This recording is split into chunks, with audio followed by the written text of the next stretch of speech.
ako po si Leia G. Alcera, taga Barangay Santol, Anunciacion Street, Manor din Samar. 35 years old now.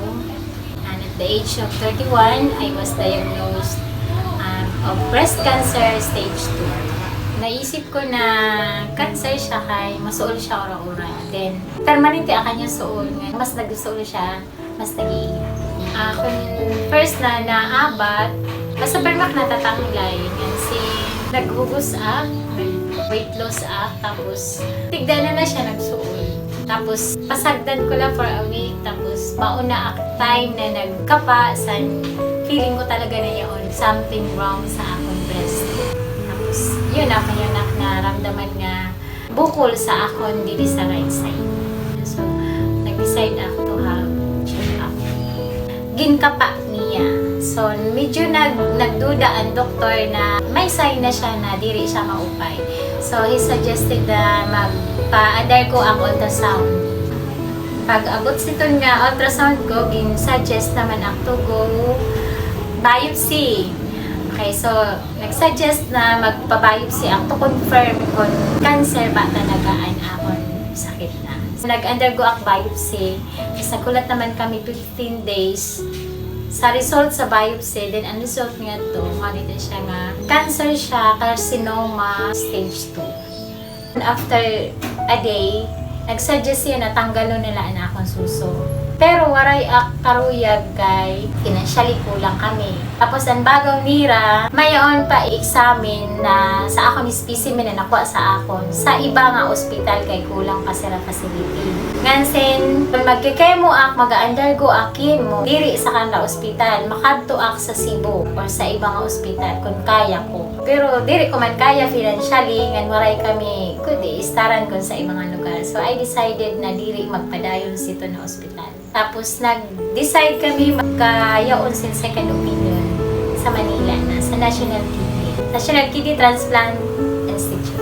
So dito ako nagpa-second opinion. Pag-abot dito, ginaro nila akong result ng tanan sa ultrasound, sa biopsy. Pag-abot dito, gin-suggest ako nila within a month dapat mahuman na akong procedure lang dito sa kanila. Tingali ko na magdugang stage sa akong cancer. So, pakuha nila ni specimen ko nga di sa Tacloban, tapos gindara nga to sa National Kidney, tapos gin-examine lang nila.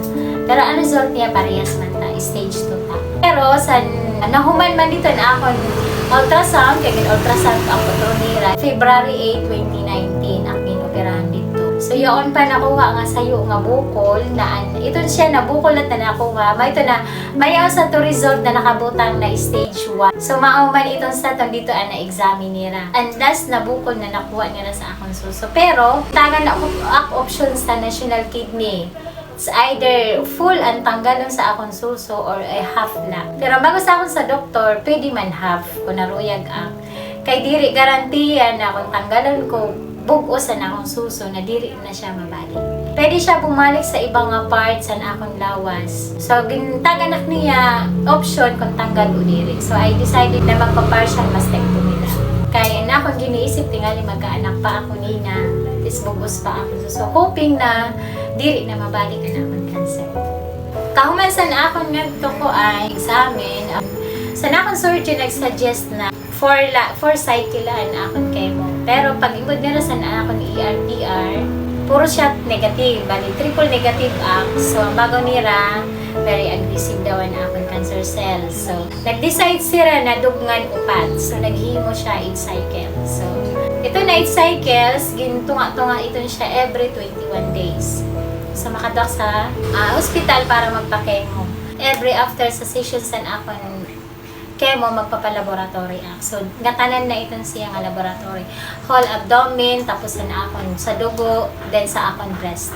So, nahuman itong siya for 8 cycle. So, nahuman akong siton. Then, side effects sa akong sagto, diri ak nakakaon. For how many months sa ito na diri ak nakatulog, diri ak nakaon. Tungkol sito na, siguro side effects ng chemo.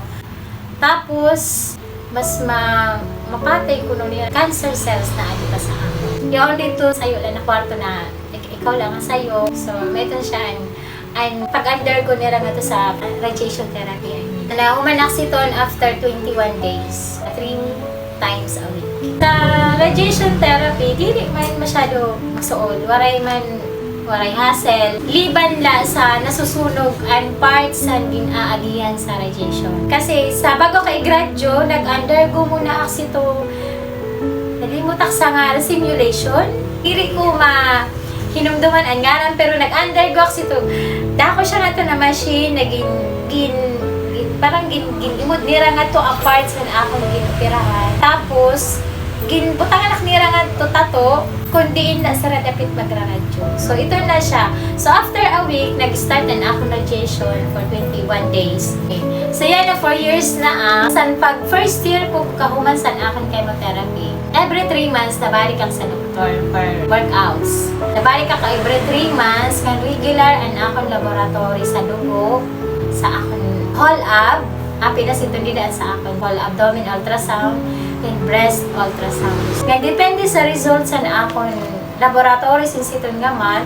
Halimbawa may mga nagbago or may mga nag-improve, giniiba na nira ang akong laboratory or di kaya ginudugan kung may mga something na dili maupay.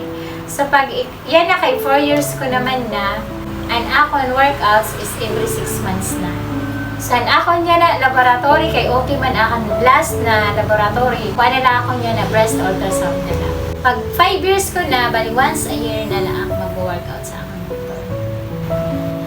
Okay, so yan na kay okay na agad pero not totally okay. So, ang iba kasi sa pag-imod sa amo ng mga cancer patient, pag nagtaba na, pag maupay na itsura, maupay na kami, which is not nira na iimdan sa among physical na anyo. Sa ayan na kasi 4 years na pero masuod lagi ako na akong breast. So diri siya pwede maduunan or bisan sa pagkalot nga to diri siya pwede kay masuod pa. So hasta yan na nagsasuffer lang hapon siya kay diri siya pwede makuanan kay masuod pa. And sayo pa pag natatanglay ang labi na kay right and akong din gagamit sa pagsurat, computer, dalila siya magsuol.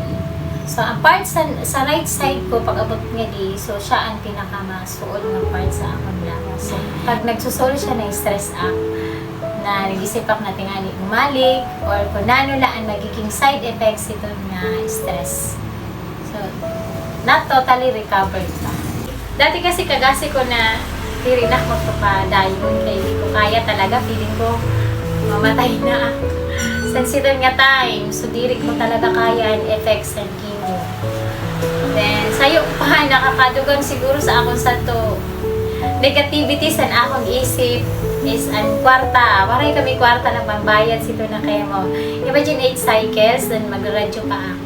So far, nahuman ko man nga tanan ang akong medication, so dako ang bulig niya, which is diri ko gina-expect na makaka-abot ak 4 years na naka-recover ako. Plus, kinagnagyapon maghirot. Pag nag-sweat sa angin pa, kung sa akong sa doktor, kahuman sa akong chemo, diri lang magkaon mga processed food. Instant na pagkaon nga sa mga, until now, gina-apply ko pa siya kay, siguro, pag time kasi nag-disobey ako sito ng mga pagkaon, iba ako nararamdaman. So parang, mayon, gihapon side effects sa iyo. Kaya parang nanluluya ako. Mayon ako schedule na natuman good sa pandemic. So, nag-stop ako. Restricted pa ura-ura. Medyo makuri pa ang biyahe. Tapos kakuri magbiyahe. Labi na kung may cancer patient ka. So, parang kadamo sa ginaaro nga to sa imo. Pag okay ka ba magbiyahe. Damo pa. So, maray ako kontak sa akong doktor. So, na akong nalagini mo. Naghirot laak talaga. Waray laak pag kuan na makakaraot sa akong kondisyon kasi diri pa ako fully recovered. So yun kasi akila na nagtuklat siya sa check-up, so medyo na bother get up ay syempre wala siya check-up. Dak maaram ko na ang condition sa akong cancer. So 2 years siya waray pa-check up, so waray siya pa-survive. So may tanan medyo worries man sa mga cancer patient na diri dahil nakakabalik sa doktor para sa kanila workout. Hoping na diri na mabalik na naman.